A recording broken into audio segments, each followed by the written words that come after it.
दुनिया के बड़े से बड़े वैज्ञानिक वेदांत से प्रेरणा और शिक्षा लेते थे, जिन्होंने यूं ही कभी हल्के फुल्के में वेदांत की तारीफ नहीं कर दी है, जो वेदांत की पूजा करते थे। दुनिया ने भारत से जो ऊंची से ऊंची चीज सीखी है वो वेदांत है। गीता भी वेदांत का एक प्रमुख स्तंभ है। हिंदुओं ने आज तक जो कुछ भी गलत करा हो उसका दोष गीता पर डाल दो, गीता को आग लगा दो। उन्होंने गीता को माना कब? उन्होंने गीता से सीखा कब? उन्होंने गीता को वास्तव में समझा कब? कहने को आप हिंदू हैं, गीता आपने कभी पढ़ी नहीं। Hello sir. सर मैं ये जानना चाहता था कि संस्कृति और धर्म में क्या संबंध होना चाहिए?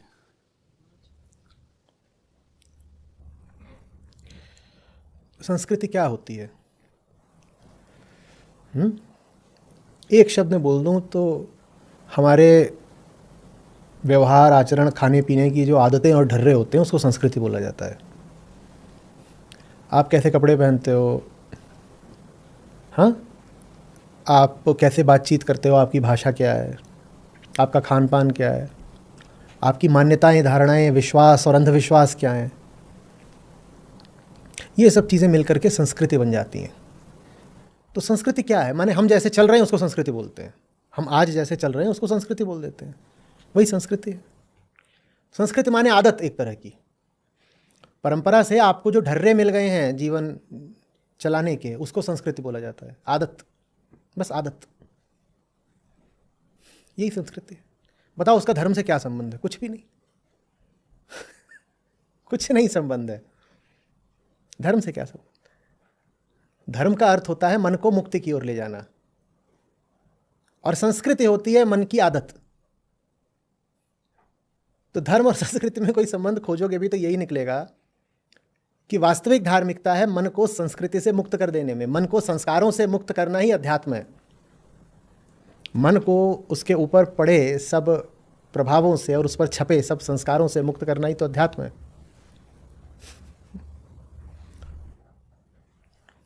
वो धर्म कहाँ से हो गया? धर्म समझ रहे हो ना क्या है? धर्म होता है चेतना के लिए, और चेतना तमाम तरीके के प्रभावों से कुंठित और ग्रस्त और परेशान होती है, व्यथित होती है। उस पर ये बता दिया, वो बता दिया, उस पर ये बोझ डाल दिया, उसमें ये विचार घुसा दिया, शरीर से उसका तादात्म्य हो गया। ये सब चेतना की परेशानियां होती हैं।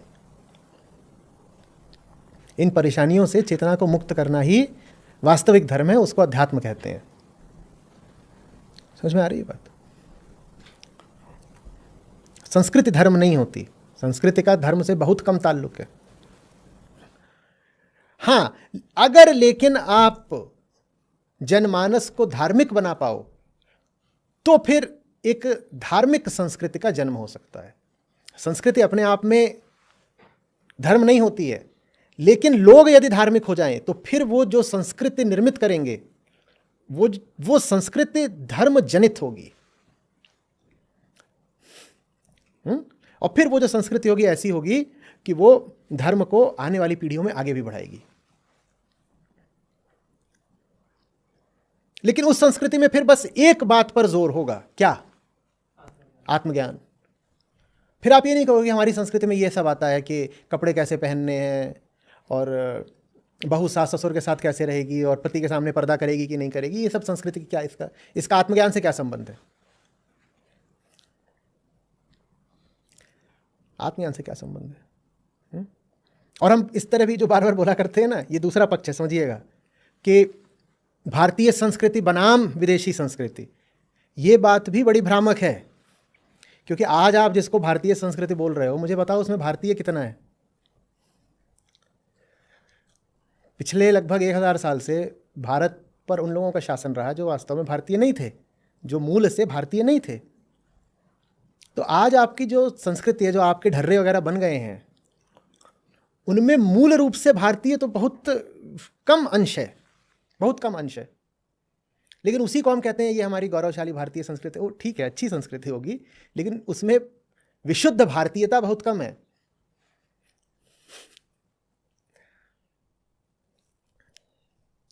उदाहरण देता हूं, चाय आपकी संस्कृति का हिस्सा है कि नहीं? आज बोलिए, भारतीय है चाय? कॉफी आपकी संस्कृति का हिस्सा है कि नहीं है?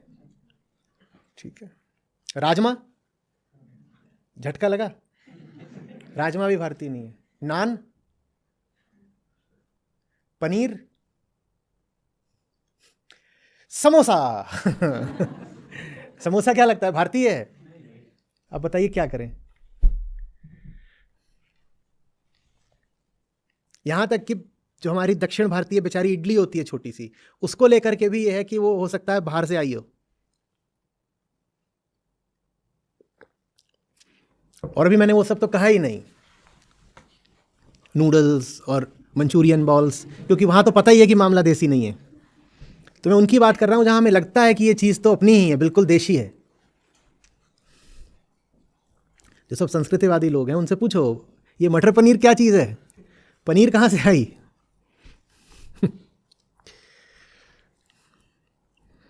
आलू टमाटर की सब्जी बनी है, आलू कहां से आया, टमाटर कहां से आया?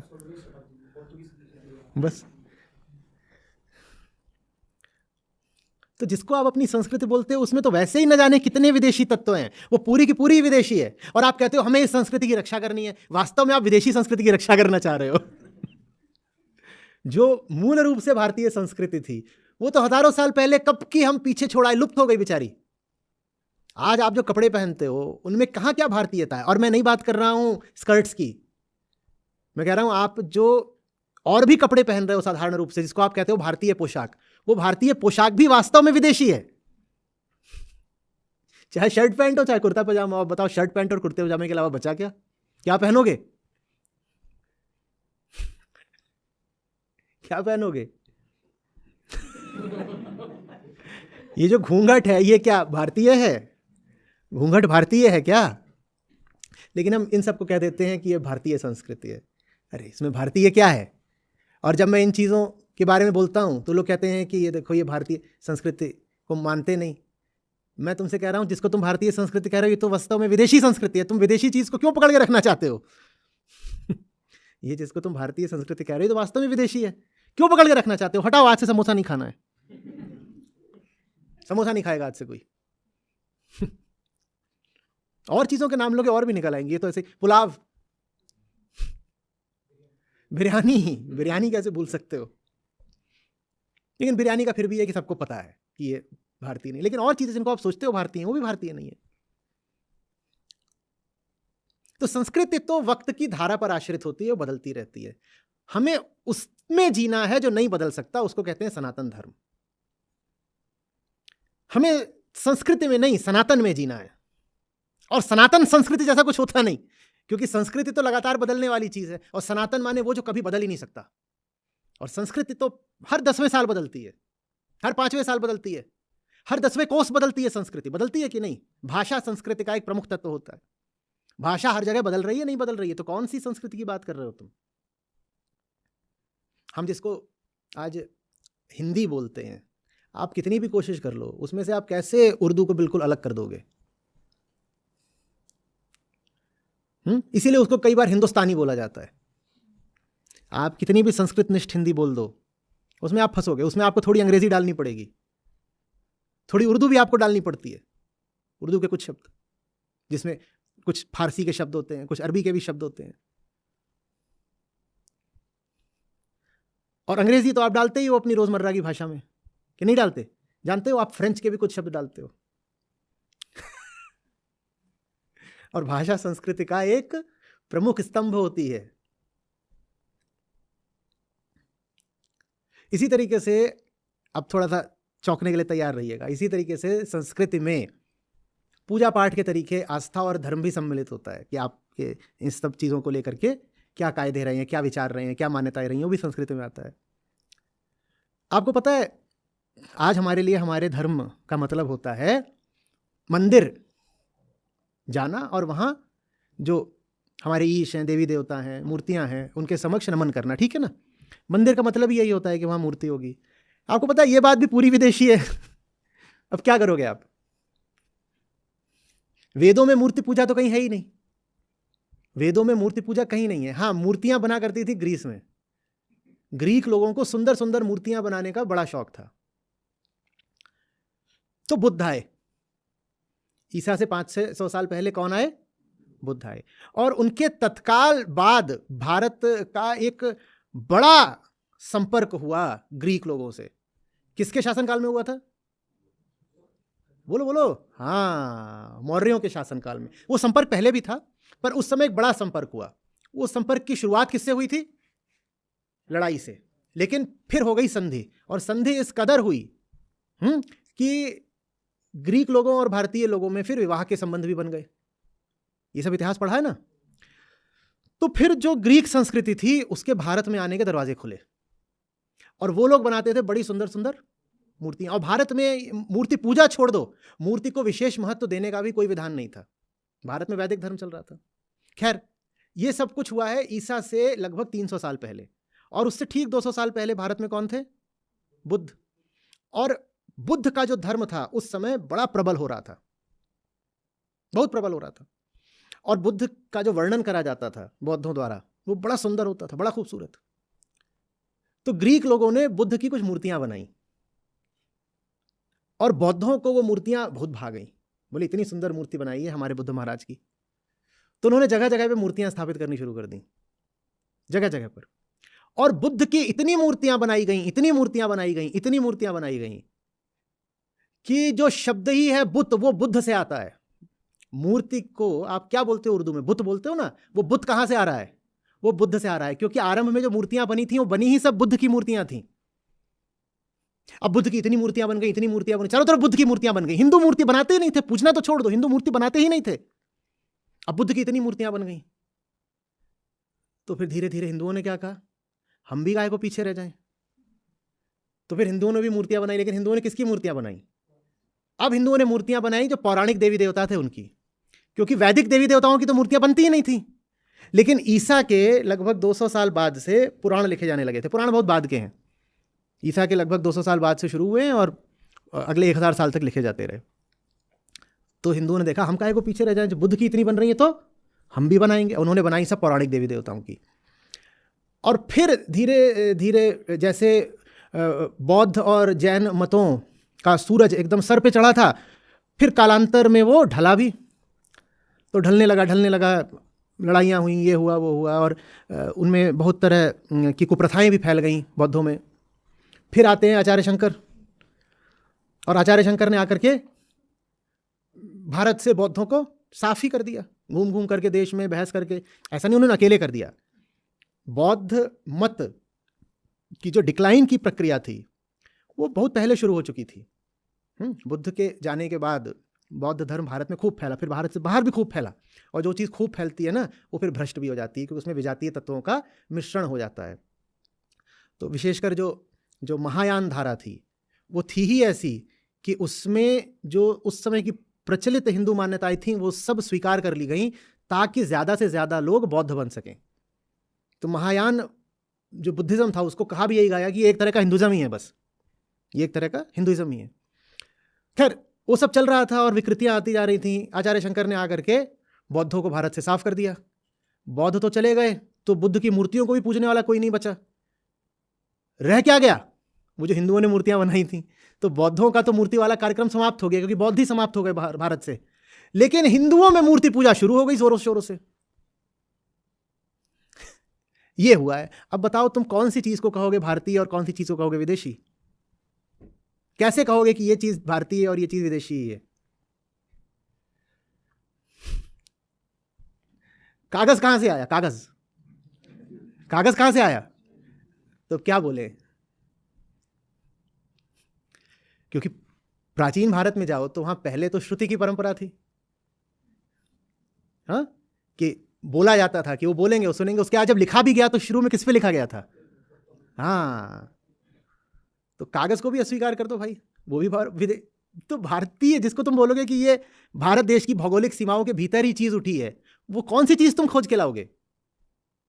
तो इसीलिए भारतीय संस्कृति जैसी कोई चीज बड़ा मुश्किल हो जाएगा। आज आप जो कर रहे हो ज्यादातर अपने बोल व्यवहार में, खाना पीना पहनना वगैरह, उसमें विशुद्ध भारतीयता आप सोचो ना कैसे होगी, कैसे हो सकती है? 9वीं शताब्दी से लेकर के 17वीं 18वीं शताब्दी तक, हाँ, तुर्क, अफगान, मुगल, ये लोग थे।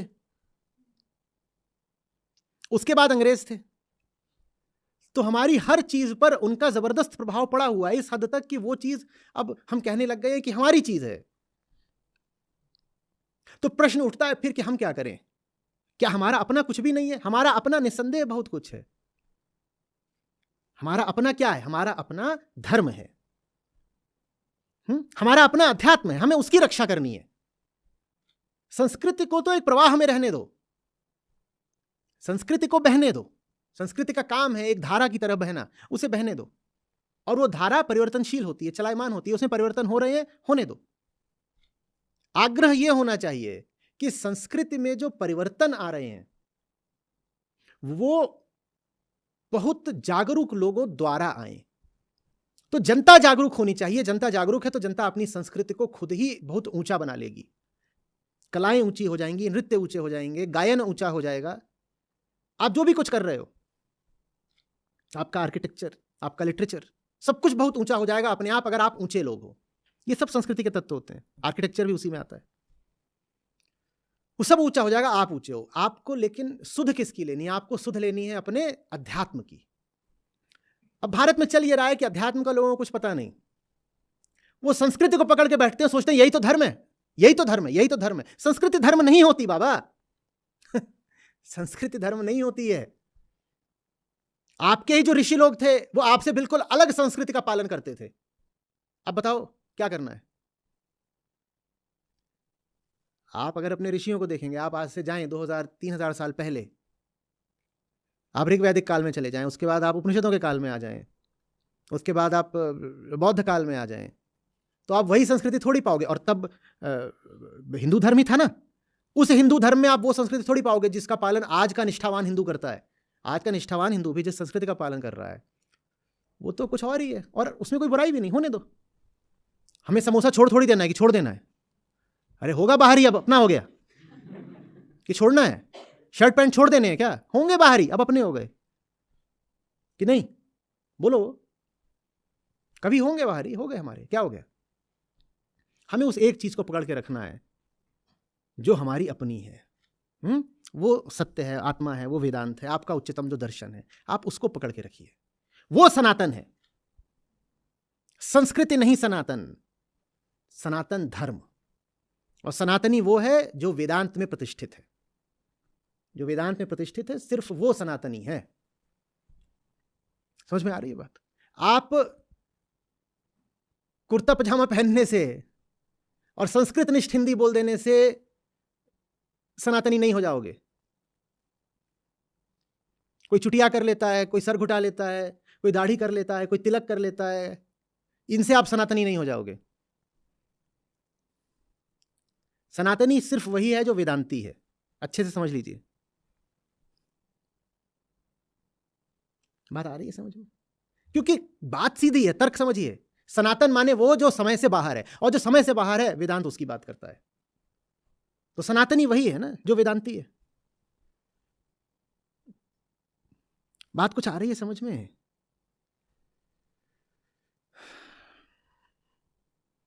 या चाय समोसा छोड़ दिया जाए? हाँ, या लगाया जाए चाय समोसा? शाम हो रही है।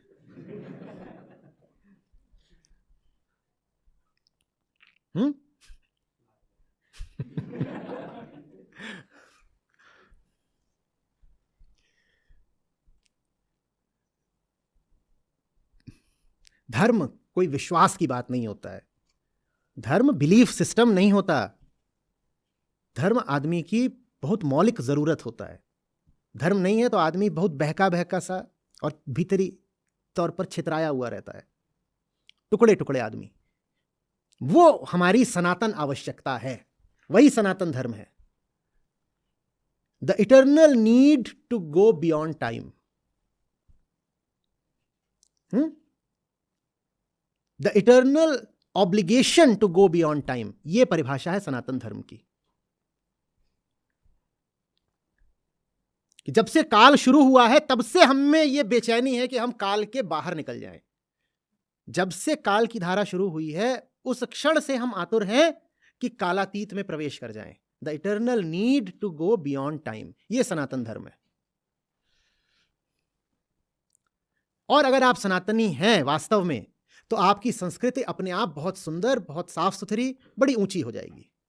धर्म का पहले ख्याल करिए, संस्कृति उसके पीछे पीछे चली आएगी, अपने आप अच्छी हो जाएगी।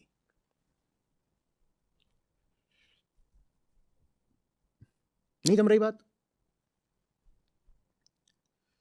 सर संस्कृति क्योंकि पुरानी होती है और उससे अगर ऊब है और धर्म की ओर जो रहा है उसमें अगर धुंधलापन है तो इस रस्साकशी को सर कैसे समझा जाएगा?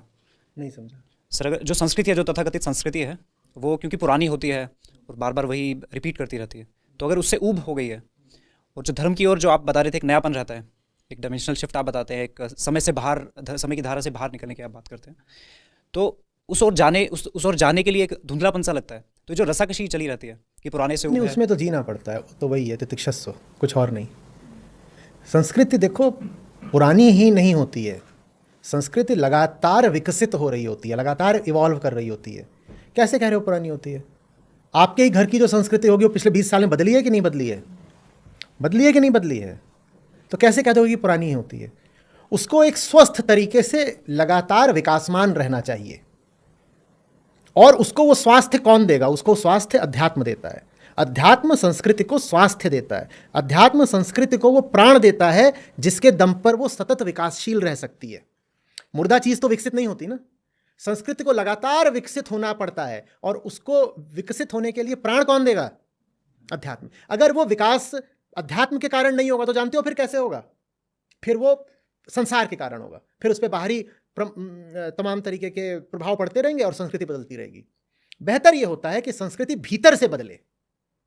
जैसे पेड़ जब बढ़ता है तो भीतर से बदलता है ना, भीतर से बदलता है, इसीलिए बाहर उसमें नई पत्तियां आते हैं, नए फूल आते हैं।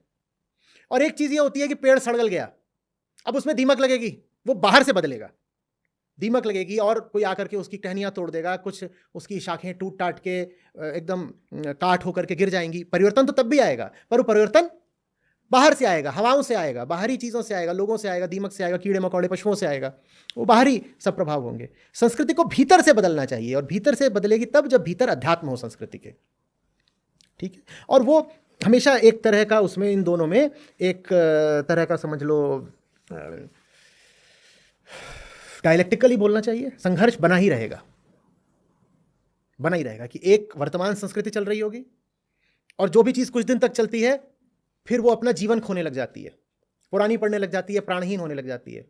लेकिन उसके पास एक इनर्शियल मोमेंटम होता है पुराना, कि पुरानी चीज़ें चल रही तो चलेगी। अब उसके पास मोमेंटम होता है प्राण, लेकिन नहीं होता है। तो फिर जो आपके जैसे जवान लोग होते हैं, जो सच्चाई में जीना चाहते हैं, जो नएपन के आकांक्षी होते हैं, वो कहते हैं बदलना होगा। लेकिन जब आप बदलने निकलते हो तो जो पुराना मोमेंटम है उसका विरोध करना पड़ता है, उसका विरोध करना पड़ता है तो थोड़ा संघर्ष होता है, फिर उसी संघर्ष से संस्कृति में फिर परिवर्तन आते हैं, नए फूल खिलते हैं। तो वो प्रक्रिया तो लगातार चलती रहती है, और उसमें कोई दिक्कत नहीं है। जवान आदमी का काम ही यही है, पुराना जो चल रहा है उसमें जो असली है उसको स्वीकार करना, और जो ठीक नहीं है, असली नहीं है, उसको परिवर्तित करना। उसमें क्या है? ठीक है, हम आज यहाँ क्या कर रहे हैं? हम अतीत के समक्ष नमन भी कर रहे हैं और नए का निर्माण भी कर रहे हैं ना। हम गीता के सामने सर झुका रहे हैं, हम उपनिषदों के सामने सर झुका रहे हैं, अष्टावक्र के सामने सर झुका रहे हैं, और हम कह रहे हैं कि हमें जैसी संस्कृति चल रही है उसमें सुधार करके एक नया निर्माण भी करना है। तो हम अतीत के सामने सर भी झुका रहे हैं और वर्तमान में एक नए का निर्माण भी कर रहे हैं। ये दोनों चीजें साथ साथ चलती हैं, अतीत से ही ले रहे हैं और अतीत से ही आई जो संस्कृति है उसको बदल भी रहे हैं। अतीत से जो लेने लायक है वो ले भी रहे हैं, और अतीत से ही जो संस्कृति चली आ रही है उसको बदल भी रहे हैं। हम नहीं बदलेंगे तो अपने आप बदल जाएगी, पर गड़बड़ तरीके से बदलेगी। अगर आप उसको जागरूक तरीके से नहीं भी बदलो तो क्या वो अपने आप नहीं आप नहीं बदलते हो तो एमटीवी बदल देता है। 1991 में एमटीवी आया, भारत के युवाओं की संस्कृति 3 साल में बदल गई थी। तो अगर समाज सुधारक नहीं बदलेगा संस्कृति को, अगर आध्यात्मिक नेता नहीं बदलेगा संस्कृति को, तो एमटीवी बदलेगा। अब क्या चाहते हो, कौन बदले? तो बस बदलेगी तो वो है ही, क्योंकि वो समय के प्रवाह में है, बदलेगी तो है ही।